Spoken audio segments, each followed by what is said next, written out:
This is Where We Live from Connecticut Public Radio. I'm Lucy Nalpathanchel. Oh, Connecticut. Some residents say they've had it with how state government operates or the cost of living, among other frustrations. Putting that all aside, what's not to love? Certainly tourists enjoy visiting Connecticut. Recent stats show tourism spending is up and contributing billions to the local economy. At the same time, officials have killed the state's marketing slogan, Still Revolutionary, that was launched back in 2012 under former Governor Malloy, and back then it got mixed reviews. Tourism officials say they won't immediately replace it with another phrase. So today, Where We Live, how should state leaders market this beautiful and historic place we call home?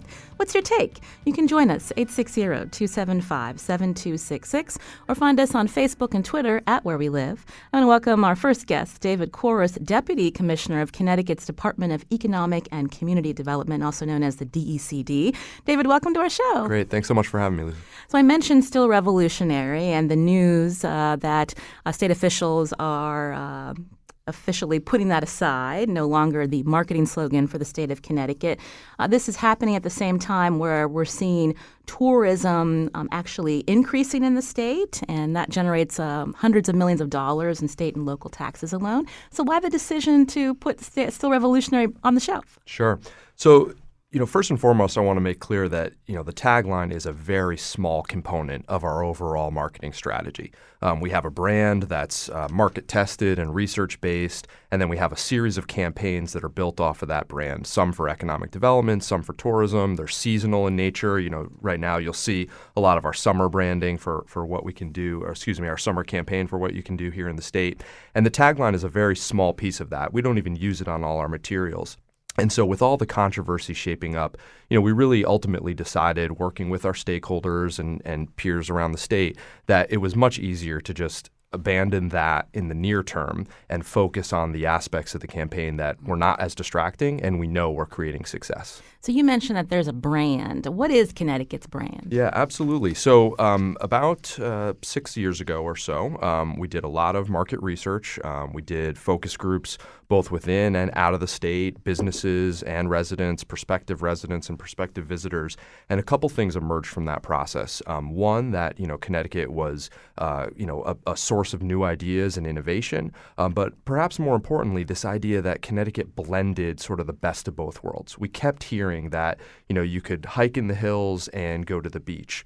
You could see history, but also something modern. You could have a great night out, but also a relaxing day at the spa. And so it was that juxtaposition of complementary contrasts that really underpinned what we wanted to tell the world about Connecticut. And so when you see our campaigns that pair together kind of new and old, or quiet and entertaining, or innovative and historic, that's really the fundamental aspect of our brand.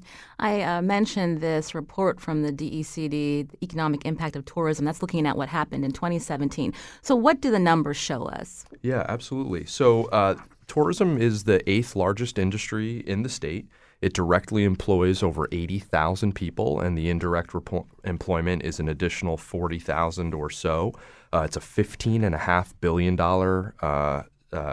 industry, and it's growing incrementally every year. It's not growing as fast as some of our peers nationally, but that's largely due to the fact that we're not spending as much in marketing as we had in the past. But the good news is it is a significant industry. It is growing.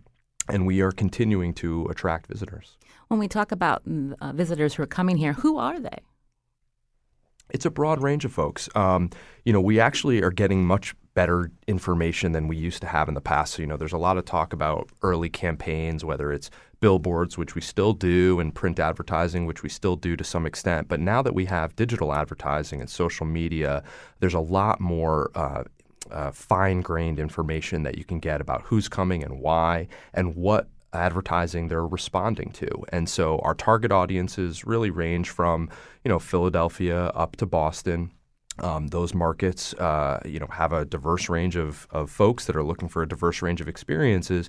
But we know we have a new software program that we use, as many other states do, called Arrivalist, which actually tells us what ads people click on, and if they click on the ad, how likely they are, and whether or not they come to the state. Mm-hmm. So, for example, we know that people who are exposed to our marketing campaigns come to the state of Connecticut 6 times more regularly than people who aren't. Not 6 times more likely to come. We actually know that they click on our ad and then they come to the state of Connecticut. When you talk about the ads, David, are they ads highlighting our museums, our history, the recreation, the beauty of our state? I'm just curious of what is it that brings people here? Yeah, sure. It's all the above. So there's about 4,000 experiences, including places to eat, places to stay, places to play that are on our website, and we highlight many of those 4,000 in our advertising. There's also curated itineraries. So a lot of what we hear now is that people are not just looking for a restaurant or a museum; they're looking for a day trip and what combination of activities they can string together. And so we have individual activities and restaurants and venues. But we also have strung together itineraries, and it's really across the board, right? There's folks who want to come for the urban experience. New Haven was just highlighted as one of the most vibrant, walkable urban communities in the country. But then there's folks who want to come to a secluded retreat and on the coastline or up in the hills, wineries, microbreweries, et cetera. And it's that juxtaposition and diversity that really draws people here. You're hearing David Corus in studio with me, Deputy Commissioner of Connecticut's Department of Economic and Community Development, as we talk about how the state is going to move forward, continuing to attract and market the state to tourists. You can join us, too. You can find us on Facebook and Twitter at Where We Live, or give us a call, 860-275-7266. Dan told us on Facebook that the state should market to millennials and young families. Is that something that's being done, David? Absolutely, and something that we want to do more of. We've been in conversations, and the governor has been, very vocal about the desire to tap into the ideas from diverse constituencies and to market to diverse audiences. And something that we've talked about launching is actual tapping into our millennial student body at our state universities and at the University of Connecticut College and University system that have marketing departments. And who better to help us understand how best to communicate to millennials than millennials? And we have this resource here in the state, and we're going to be working with them to hone that message because it is an important audience for us. You mentioned, David, that spending has declined. I believe the DECD fact sheet says 73% since 2012. Why is that happening if we know tourism brings in billions of dollars to businesses, as well as over $960 million for state and local taxes? The state's getting a benefit, so why is it not a priority to put more spending towards this? Sure. Well, so first and foremost, I think we're very pleased that the governor's budget and the legislature's proposed budget maintain the levels of spending that we've had the last few years. There has been a decline since the peak in the early 2010s, and this is an investment that creates a solid return. But as you know as well as everyone in the state, with difficult budget negotiations, right, there have to be gives and takes, and this is an investment that we know creates a return. Every additional dollar spent will result in more money for the general fund. But maintaining at the level that we're at allows us to be strategic in our digital marketing and to target those resources to the audiences that we know create the greatest return. So because the state is spending less on tourism, really the burden falls on these local attractions in specific towns and cities. You must hear from them frustrations about that, David.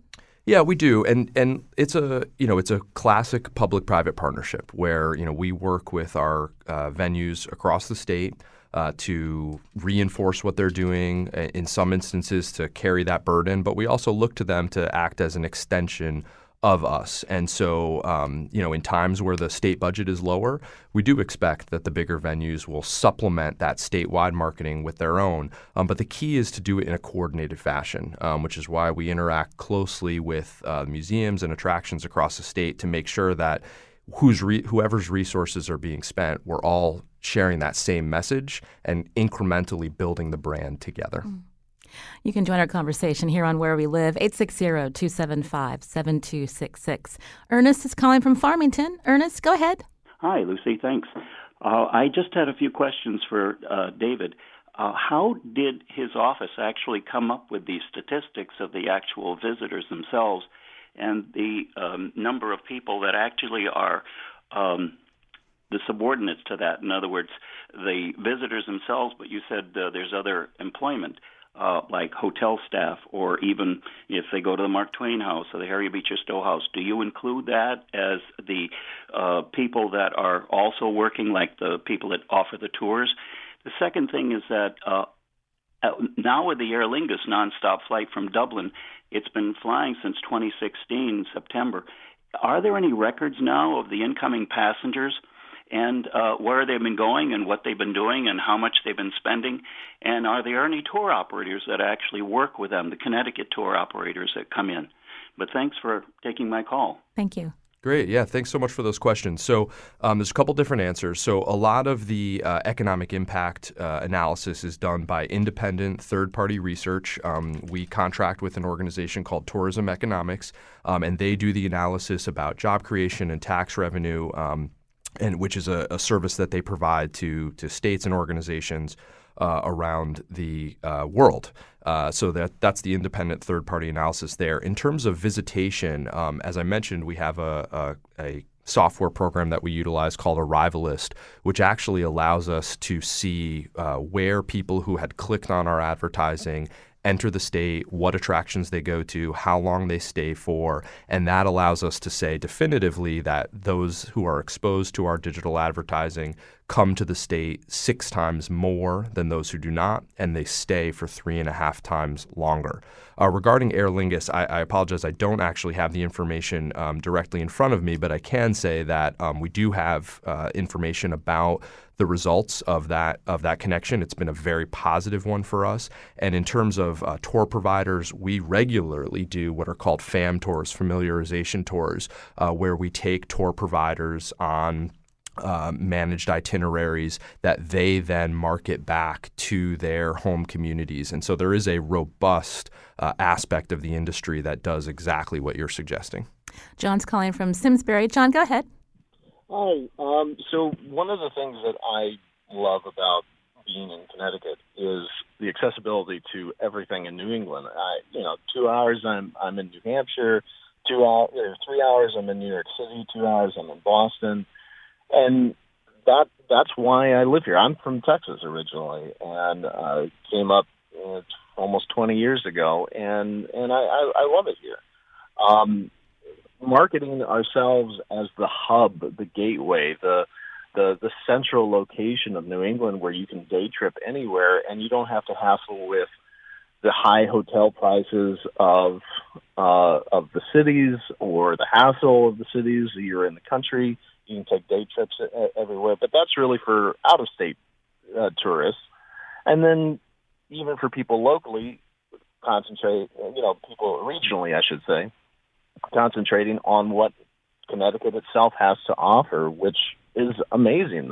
Between the parks, the historical stuff that you have in the state, farmers markets, there's tons of stuff. I don't, coming from the outside, I don't understand why people put down Connecticut so much. Thank you, John, for your comment. David, John and others who live in the state, they know what makes this state a great place to live. So I'm curious, when you make the decisions moving forward on how to market, who are the people that are making these decisions? Are they listening to residents? Yeah, we absolutely are. It's all research-based.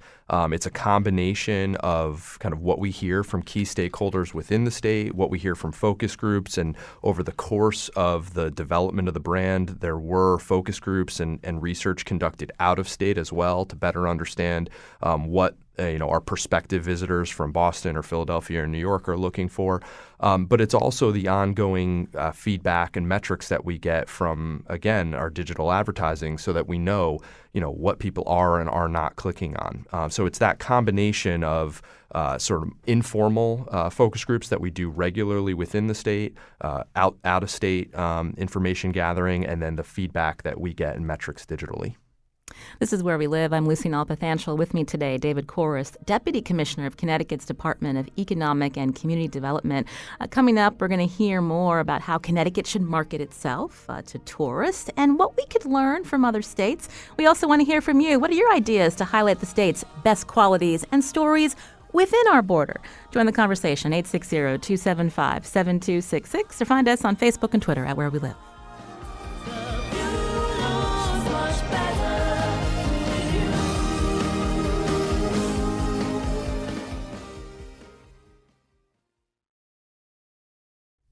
This is Where We Live from Connecticut Public Radio. I'm Lucy Nalpathanchel. What can Connecticut learn from other states as it looks to bring in more tourism dollars? It's one of the questions we're exploring today with my in-studio guest, David Korus, Deputy Commissioner of Connecticut's Department of Economic and Community Development.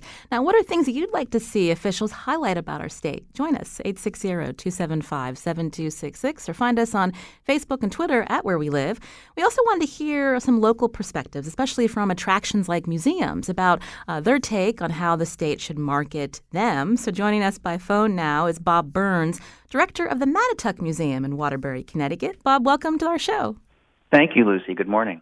So you became the director of the Mattituck Museum around the time Still Revolutionary was introduced, and I understand the slogan's part of the museum's advertising effort. So when you hear that the state tourism officials are putting Still Revolutionary on the shelf, what's your response? It's almost no response. It was never something that we focused on specifically, but because we wanted to be supportive to the state tourism, as David was speaking of before, we all are trying to work together to say the same message. We, of course, included Still Revolutionary as a part of our advertising. So when we think about that message, how did you respond? You said that you didn't really respond. But personally, as somebody that is looking to have tourists come in, was Still Revolutionary too narrow in your view?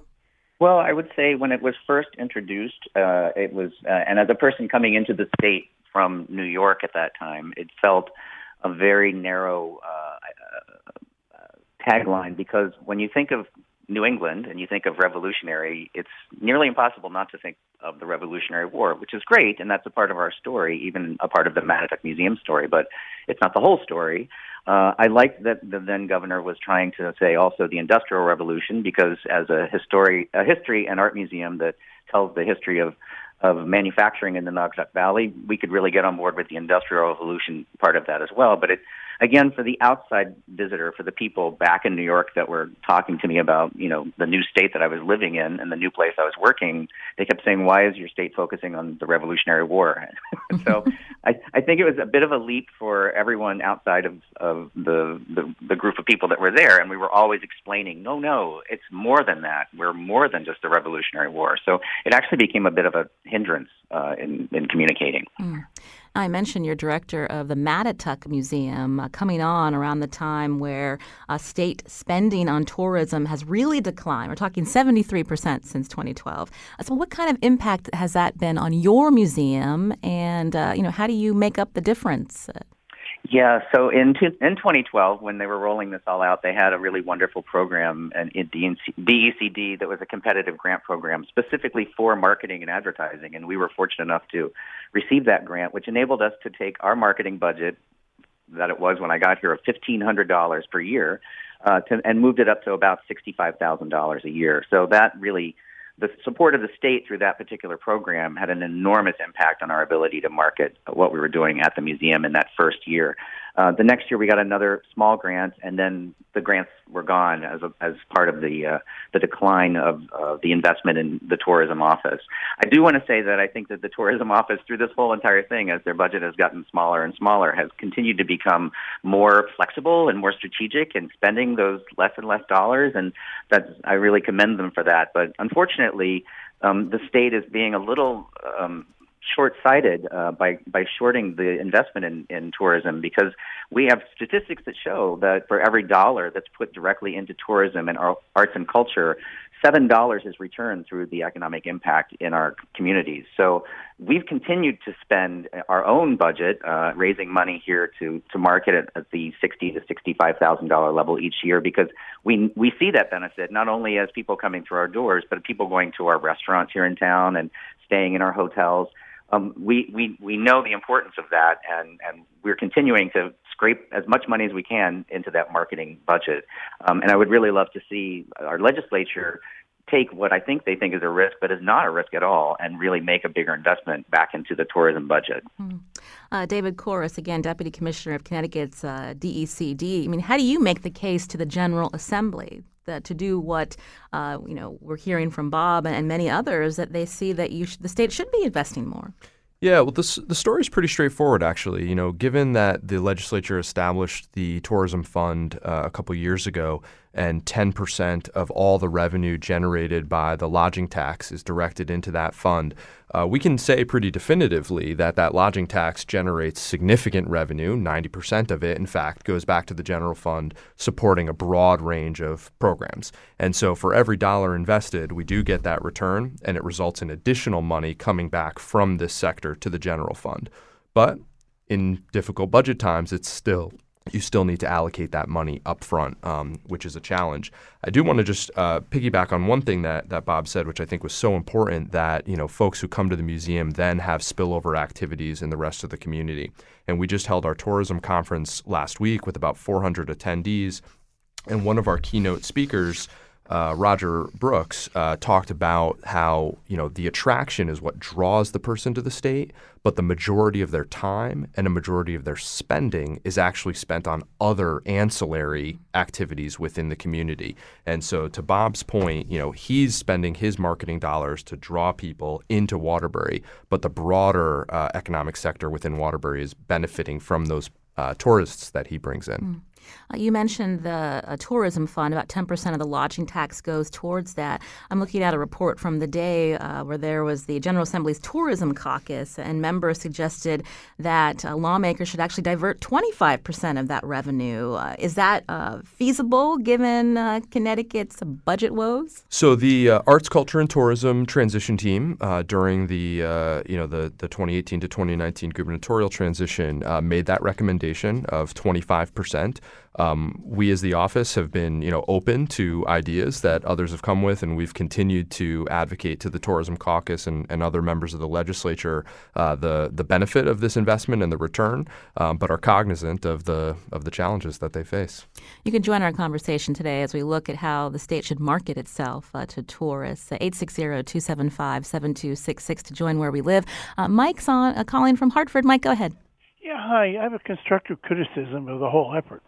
Hartford, for example, let's use Hartford, has the best year I've ever seen. I've been here since the 70s. You have surf, you have baseball, you have soccer, you have the Bushnell, the Riverfront 25th Anniversary Meadows, and on and on and on. But it doesn't seem that the cities especially coordinate their efforts to tell people that. There's a whole bunch of little organizations in the city who all do great work. But there's no coordinated effort, even the state, to tell people that the state's capital has all these great things. And when people come to the capital, if we were to market it, they also would go to Waterbury, they also would go to the casino, they also would go to Litchfield County. We have a capital now that's got great stuff. I've been involved in this a long time. But we don't tell anybody. What a mad thing. Well, Mike, let me have David respond. You make a great point. Too many silos.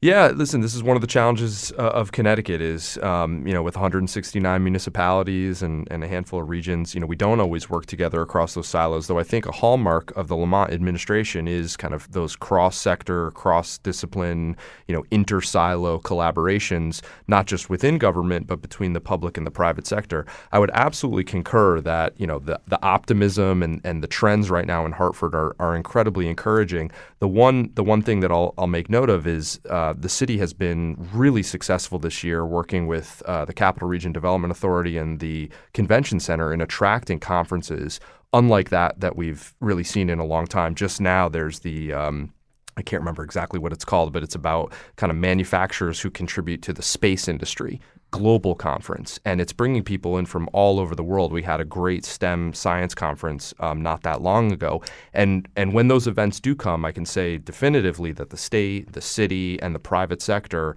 work together to make sure that we capitalize on the fact that this captive audience is in our community for a limited amount of time, and we want to put our best foot forward. With us today on Where We Live, David Corus, who you just heard from, Deputy Commissioner of Connecticut's DECD. Also, Bob Burns on the phone, Director of the Mattituck Museum in Waterbury, Connecticut.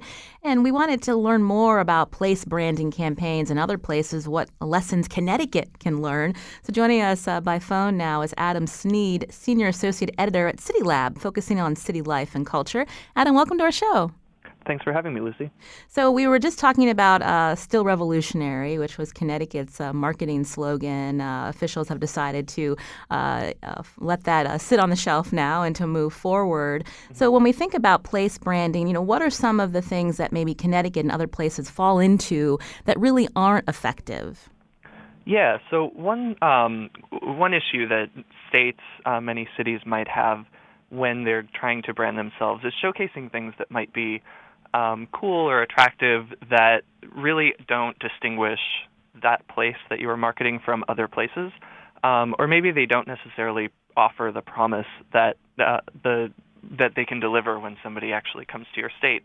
So one thing that, if I think specifically about Connecticut, one thing that stands out, and I believe one of the previous guests has said this, that revolutionary might have a connection to Connecticut's history, but it's not the only thing that's happening in Connecticut. It's not the only thing, history that Connecticut has to offer. It's also not specifically unique to Connecticut. You have New England. You might also think like Philadelphia or Virginia.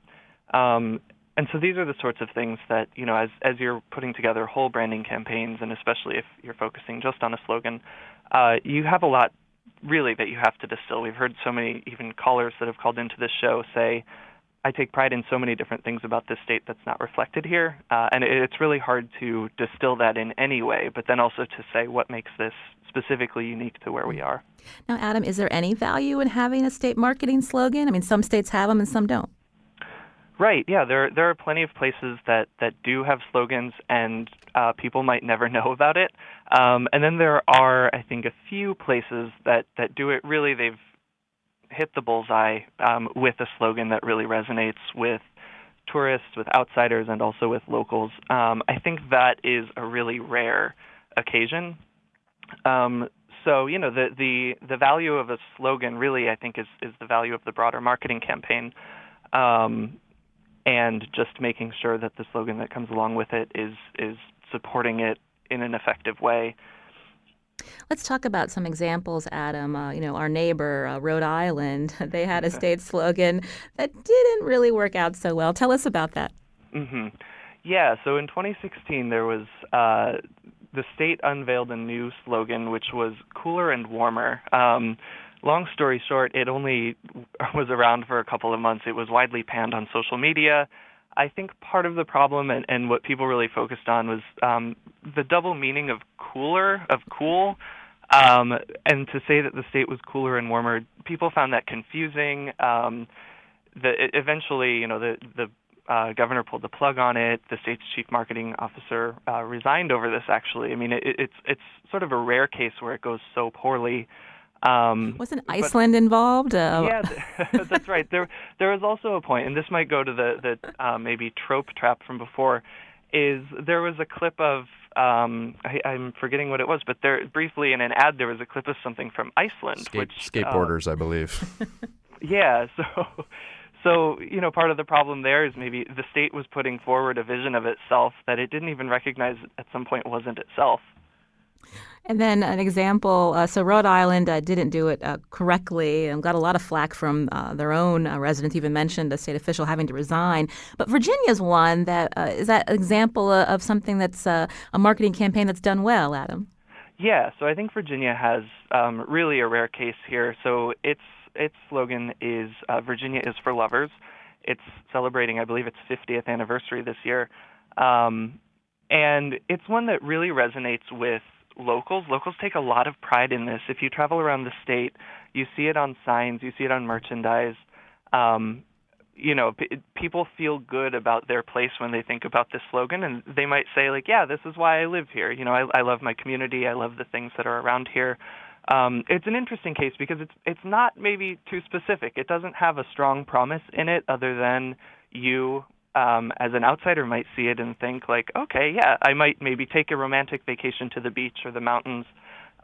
You can see yourself in it even if it's not delivering a specific promise. You can join our conversation, 860-275-7266, as we talk about ways Connecticut can market itself to visitors. David Corus is with us. I'm curious if you could respond to some of the points that Adam Sneed from CityLab made in terms of ways that the states can be more effective. So does this speak to some of the things that you guys are thinking about as well? Yeah, absolutely. I mean, first and foremost, I just want to say what a fan I am of CityLab, and what great points you raise. You've done some pretty interesting articles over the years emphasizing this point that you make about emphasizing the unique. And we focused on this at our tourism conference last week, this idea that there's a lot that we can offer that's interesting and positive, but if other places can offer that same thing, we're not differentiating ourselves in the marketplace. And, you make this point in one of your articles about, focusing on that sort of Instagrammable location, right? What is the location in your community that people are posting as the picture? And that's a pretty good sign that backdrop is something that they've identified as being unique and special and serving up something that other places can't. And so this general idea of identifying the things that are unique, Colin McEnroe's recent column emphasizing pizza, right? I mean, these are the kinds of things that may not make a broad campaign, but can be aspects of a milieu that tells a story about what makes Connecticut, Connecticut. Join our conversation, 860-275-7266. Bill's calling from Old Lyme. Bill, go ahead. Hello. Bill. It's Bill Humphrey. Can you hear me? Okay? Yes, go ahead. We're short on time, Bill. Go ahead. Okay. I'm a member of the Connecticut Sports Advisory Board, and I'm a cyclist, and I am involved in cycling tourism. And I've tried to promote the state of Connecticut through cycling tourism and made several trips to Europe and brought many Dutch riders to come and spend time in the New London Mystic area. And the similarities between a small village in Holland and a small village in Connecticut is connected right away. So I'm curious as to the Northern European market just seems to be totally overlooked. I've talked to Mohegan Sun. They're after all the American things and totally unaware that there's a ripe market just not that far away. Good point, Bill. David. Yeah, no, we're certainly open to that. We'd definitely be interested to hear your ideas. We're looking always at markets that have the synergies that increase the likelihood of visitation. But I think more broadly, this idea of bicycle tourism is something that I've actually heard a lot about lately. I was with someone recently in New York City who said that they and a group of folks consistently take the train up to ride the hills of Fairfield and Litchfield County. And knowing that you're bringing people across the pond to do the same in New London is really encouraging. And I think that's probably a niche that we could take a closer look at. Rose is calling from Portland. Rose, go ahead. Rose, are you there? Hello. Go ahead. Yes, go ahead. Yes. I have moved from Connecticut. I've been living in Vermont for the last 10 years, and I do Airbnb. And one of the things that I find when I tell people, this attraction is 2 hours away, or this other attraction is 3 hours away from central Vermont, is that we don't have infrastructure. And in Connecticut, you have the infrastructure to facilitate someone to go from Hartford to be in a museum to like a pastoral community in Woodstock or the shore within an hour. You could see an amazing variety of attractions, and that is a real strength that Connecticut has. Well, thank you, Rose, for your call. Definitely, that helps to be so close to many different attractions. But something that we've seen people raise, and we've also noticed when we're traveling, are things as simple as having rest stops open and welcome centers open 24/7. I mean, how do we fix that problem, David? Yeah, so absolutely, I'm really glad Rose made that point. First and foremost, on the rest area point, the governor was very clear at the tourism conference last week that it's his intent to reopen them, and it is included in the most recent budget coming out of the legislature. So I'm confident that will happen in the near term. To that broader question of sort of infrastructure networking together our offerings, we believe really strongly that between our rail system and our highway network, we can stitch together our complementary communities so that they function like neighborhoods of something larger, right? Together, we can network together Essex and New London and Hartford and Waterbury and Norwalk so that they can collectively provide the scale of offerings that can compete with a bigger city. Bob Burns has been with us on the phone, director of the Mattituck Museum in Waterbury, Connecticut. Bob, what do you want to see moving forward? Connecticut people are ingenious, and we are working together to do as much as we possibly can. I think continuing to market the things that have grown out of this lack of funding, the trails that have been developed, the wine trail, the beer trail, the art trail, which is celebrating, I think, 25 years now. These are opportunities for people to come to Connecticut, spend a week, and see the world all in one location where you can drive anywhere in less than an hour. So I think I would love to see the legislature put a little more of that hotel tax towards tourism and find another way to cover our other expenditures, even just gradually incrementing up, like going to 12% or 15%. That would be, a step in the right direction, because every one of those dollars that go directly into tourism and arts and culture is going to come back and pay dividends. So I'm going to do everything I can with the Connecticut Arts Alliance and with the Connecticut Tourism Coalition to support the work of the DECD Office of Tourism and all the people in the state, because the one thing is we all do love this state, and we are all trying to make everyone else know why we love it and that they should love it too. Well, thank you again, Bob Burns, director of the Mattituck Museum in Waterbury, Connecticut. Also with us, Adam Sneed, senior associate editor at City Lab, focusing on city life and culture. Adam, thanks for joining us. We appreciate it. Thank you. This is Where We Live from Connecticut Public Radio. I'm Lucy Nalpathanchel. Now, coming up, we're going to check in on a Midwestern state that knows how to have some fun. You can join us, too. Find us on Facebook and Twitter at Where We Live.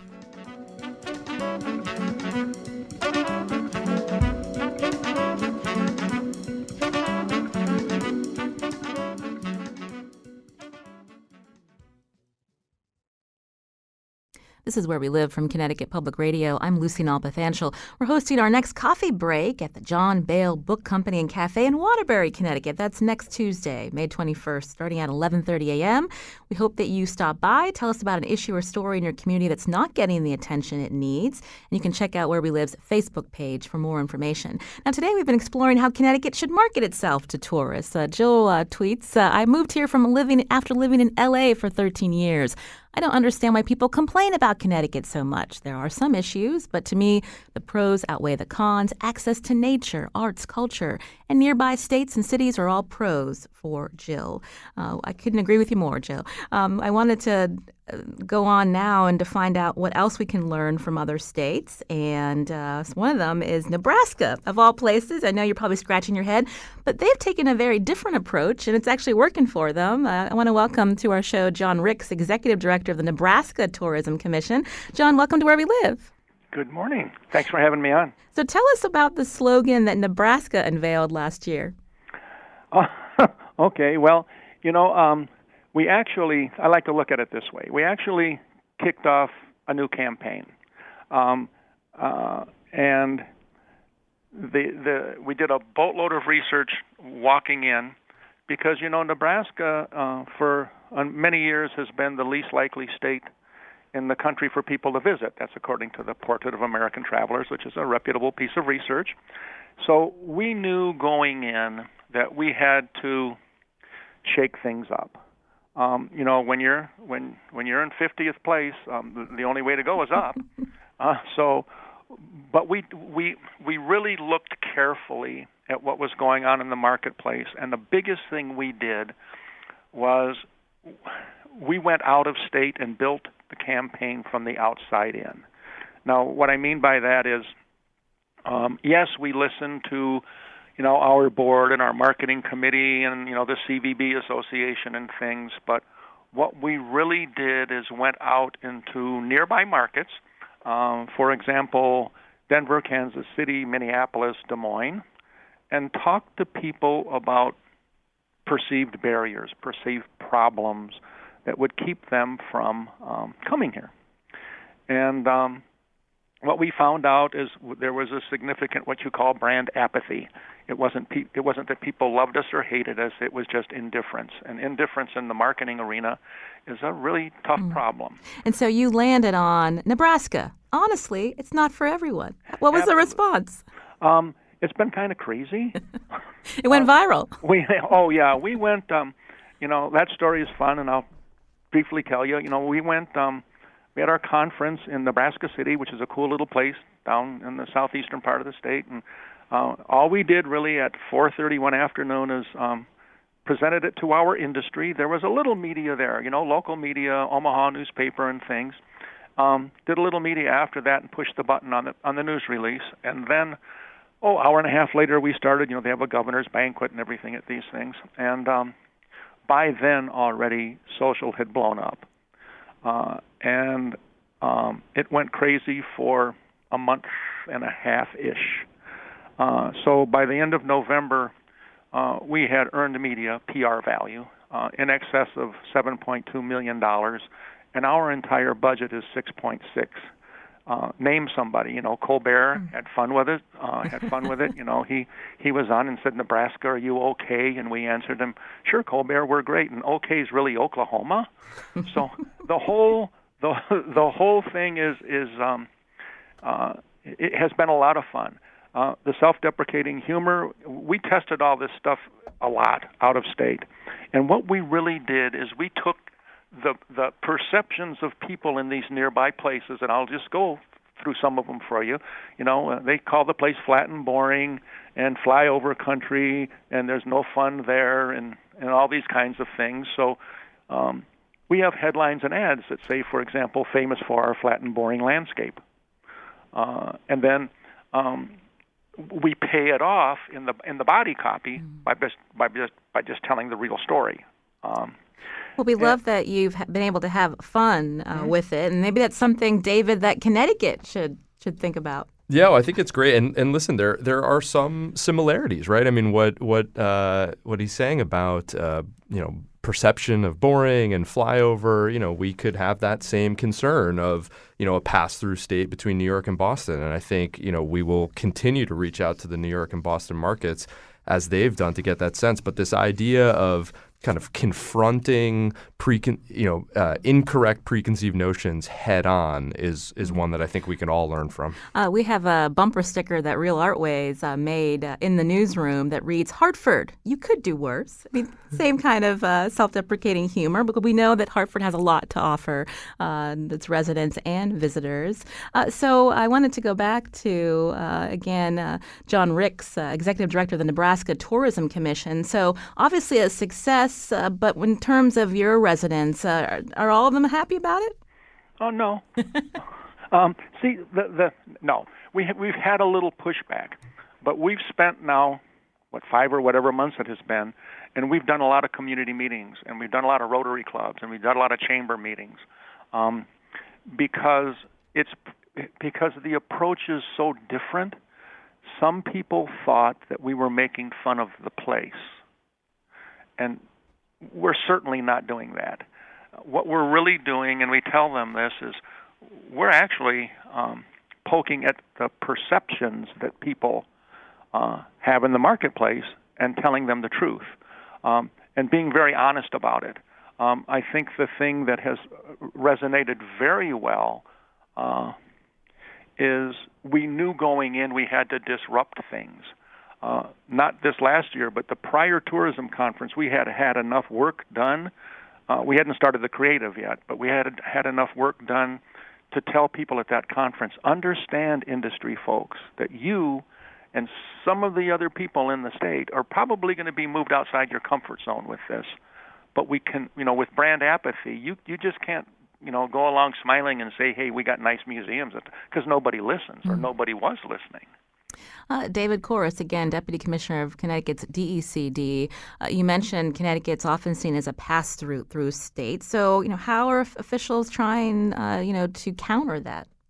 Yeah, I mean, I think The short answer is we do it with our campaigns. We're about to launch. Actually, we have recently launched the summer campaign, which is just over $1 million campaign that includes both in-state and out-of-state advertising as well as the digital, to emphasize those things that make the state unique. And we've gotten really positive response. And I think, as I stated earlier, the data bears it out. We know that the message that we're conveying is working and translating into visitation. You can join our conversation, 860-275-7266. Barbara's calling from Hartford. Barbara, go ahead. Hi, how are you? I love your show. Thank you. Go ahead. Wonderful slogan for Connecticut, brighten your mind in Connecticut. We've got Tort Museum, we have Twain, we have Stowe, we have writers, we have publishers, thinkers, Noah Webster, lots of wonderful writers here. So we should brighten your mind in Connecticut. We like it, Barbara. Thank you for your call.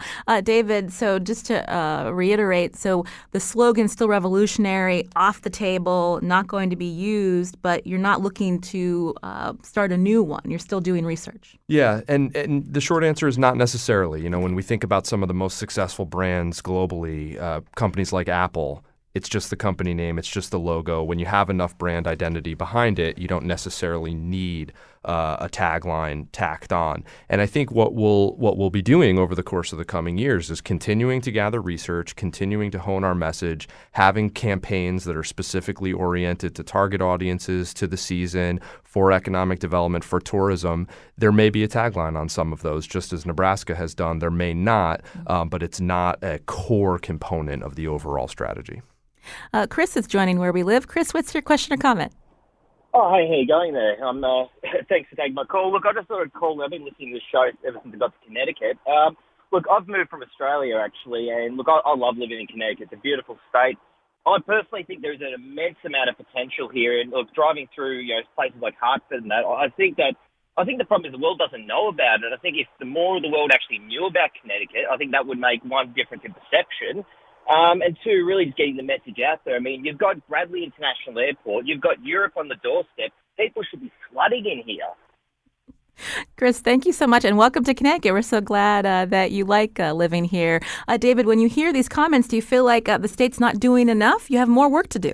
Well, we know that we're not reaching the majority of our target audience, even nearby in Boston and New York. And that's really just a product of funding. And we could do so much more, both regionally as well as internationally. Part of what we've done is, piggyback onto larger regional initiatives. So we're a member of Destination New England, which allows us to jointly market internationally. And I think we could do more. But what we're doing is working. I think, if nothing else, it's so encouraging. And I think perhaps one of our target focus groups need to be people who have relocated to the state from elsewhere, because they bring such a fresh perspective that's, a little bit more optimistic than those of us that may have been here a little bit longer. Well, I want to thank David Corus again, Deputy Commissioner of Connecticut's Department of Economic and Community Development. We'll have to check in with you in a few months. Thanks again. Absolutely. Thank you very much for having me. Also, John Ricks, Executive Director of the Nebraska Tourism Commission. John, I have to say, Nebraska was never on my list to visit, but now it is. So I thank you for joining us and telling us about your state. All righty. Have a wonderful day. Today's show produced by Lydia Brown. Thanks to our technical producer, Kian Wolf. Carmen Baskoff was on the phones today. And I'm Lucy Nalpathanchel. As always, thanks for listening.